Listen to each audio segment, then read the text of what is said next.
xu bà một mai bóng ôn bà fan được nông tịch tộc còn nhóm bà ngày ní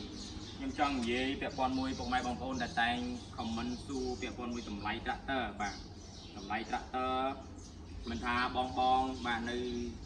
nông sọc dươngឬក៏បងនៅខាងកូរ៉េឬក៏ខាងជប៉ុនអីដែលគាត់តែងតាក់ទងមកខ្ញុំណាសួរអញ្ចឹងបងដែលនៅក្រៅដូចជាកូរ៉េនៅខាងជប៉ុនអីបងអាចឆាតមកក្នុង TikTok ខ្ញុំវាបងមួយតម្លៃណាបាទតែបងនៅក្នុងស្រុកយើងបាទបងអាចឆាតឬក៏ call មកតាមលេខទូរស័ព្ទរបស់ខ្ញុំបានបាទលេខទូរស័ព្ទរបស់ខ្ញុំមានប្រព័ន្ធបាទ Midphone ហើយនឹងប្រព័ន្ធ12បាទប្រព័ន្ធ Midphone បាទ088បាទ50គុត27 788បាទចំណែក Card 089បាទ67 12 33បាទអញ្ចឹងពុកម៉ែបងប្អូនដែលស៊ូពាក់ព័ន្ធមួយតម្លៃបាទអាច